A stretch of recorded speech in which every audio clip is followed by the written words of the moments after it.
My husband Mark, 35M, and I, 32F, have been married for 6 years. We have a 3-year-old daughter, Sophie. Our relationship has had its ups and downs, but I always thought we were solid. That is, until last week when I stumbled upon Mark's secret notebook. Mark and I met in college. We were both studying business, though he was a year ahead of me. I remember the first time I saw him. He was giving a presentation in our marketing class, and I was captivated by his confidence and charm. We started dating a few months later, and it felt like a whirlwind romance.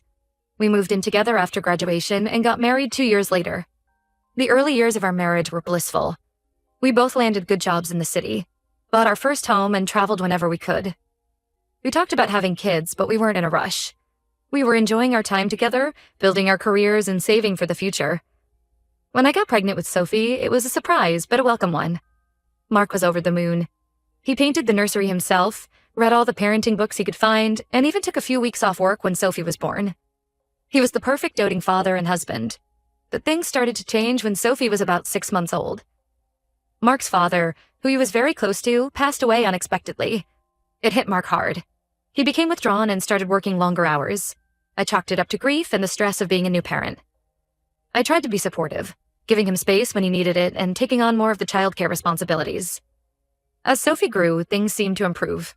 Mark was more engaged, playing with Sophie and helping out around the house. But there was still something off. He'd have mood swings, snapping at small things, and then apologizing profusely. I suggested he talk to someone about his father's death, but he always brushed it off, saying he was fine. Last week, I was cleaning our home office.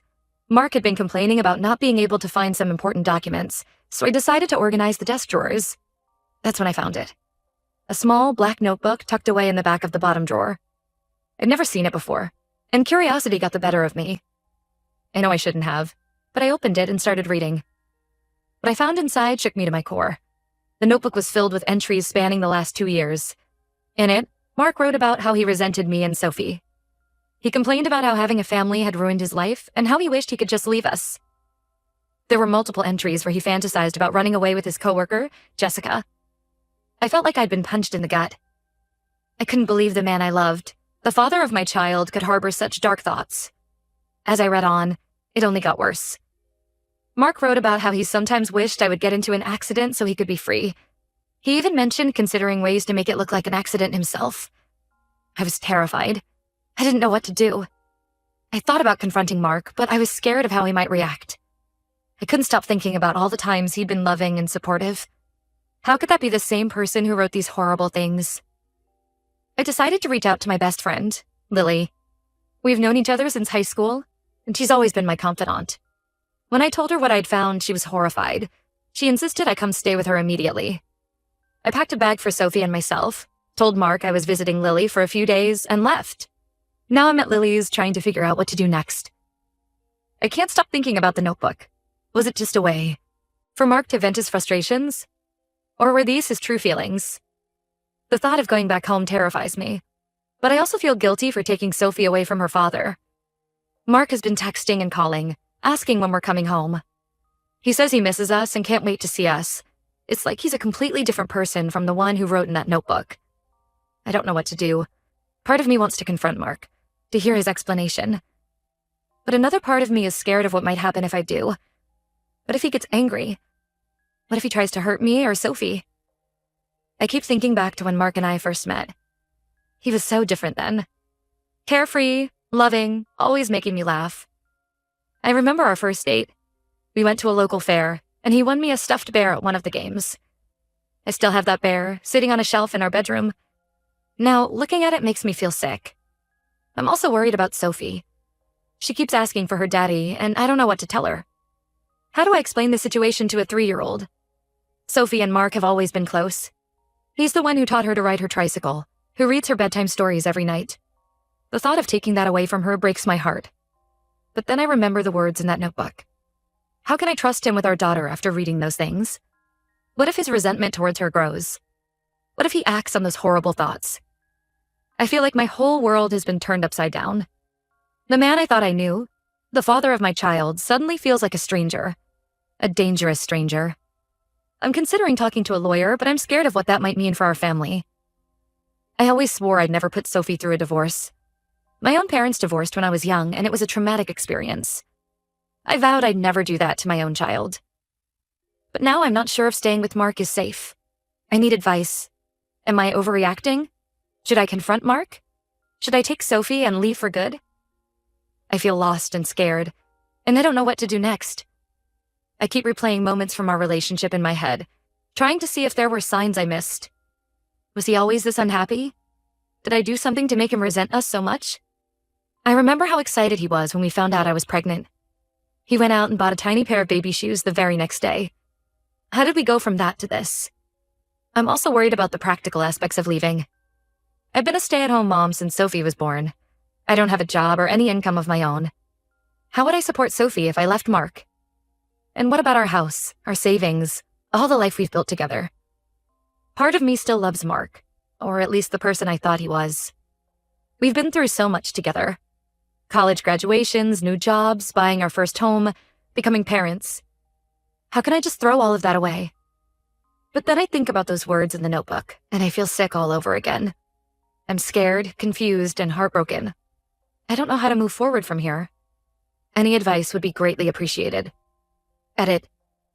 Thank you all for your support and advice. I'm overwhelmed by the responses. To address some common questions. 1. No, Mark has never been physically abusive. 2. The notebook was hidden, not left out in the open. 3. I have taken photos of the entries as evidence. 4. I haven't told Mark I found the notebook yet. I'll update when I've decided what to do next. Update 1. It's been a week since my last post, and a lot has happened.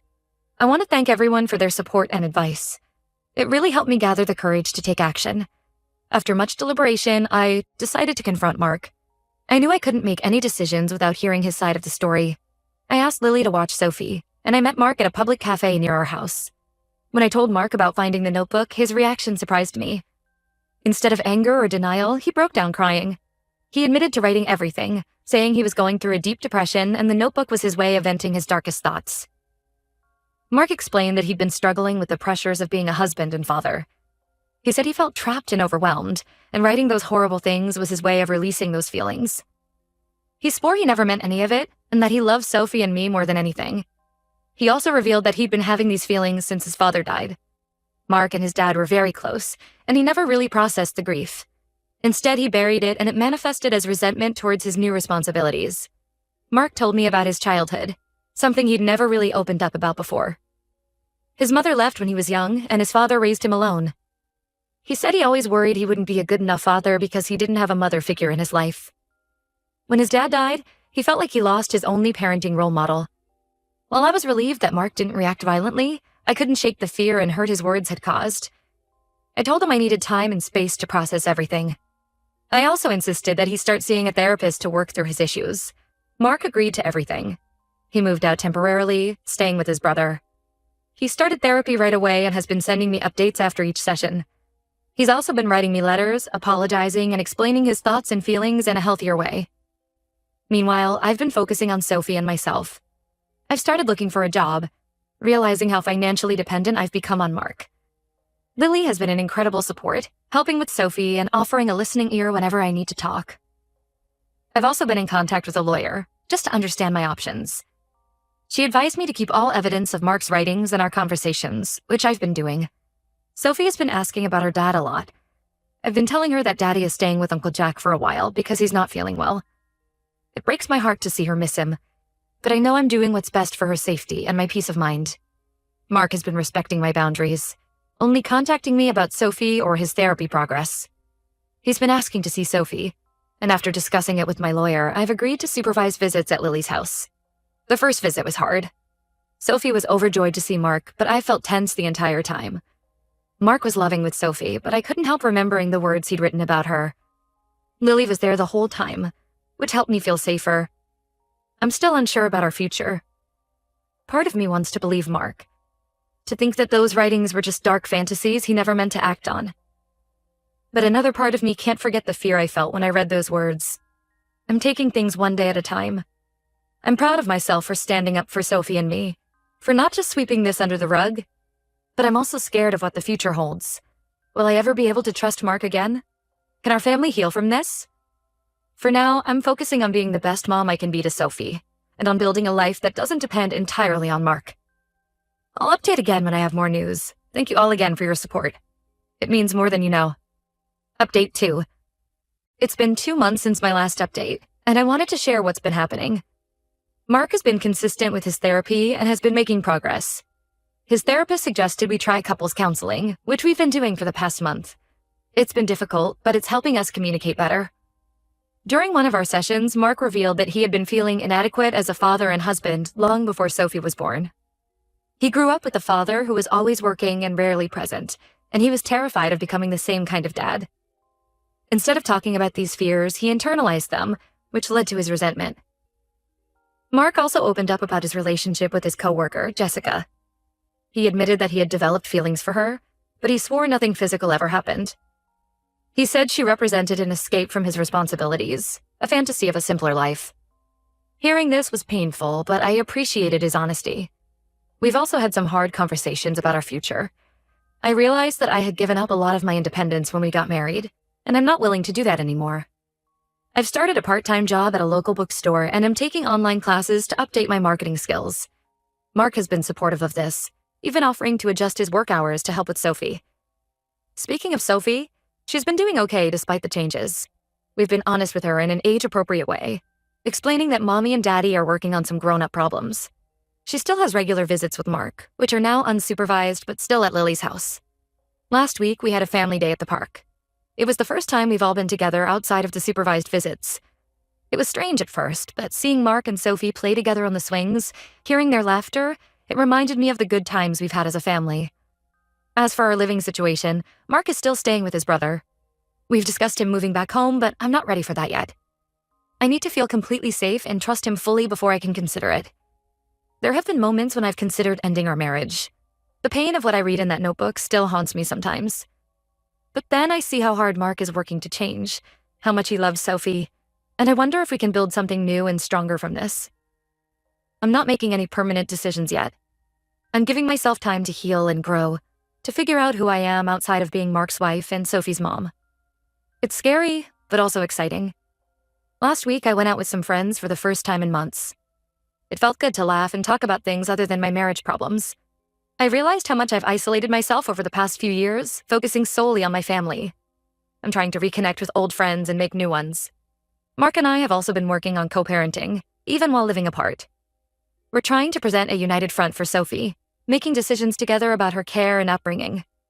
It's not always easy, but we're both committed to putting Sophie's needs first. I've been thinking a lot about what I want for my future, whether Mark is in it or not. I've always loved writing, and I've started working on a children's book in my spare time. It's just a small project for now, but it feels good to have something that's just for me. I want to thank this community again for all your support. Your advice and encouragement have been a lifeline during this difficult time. I don't know what the future holds for my family, but I feel stronger and more capable of facing it, whatever it may be.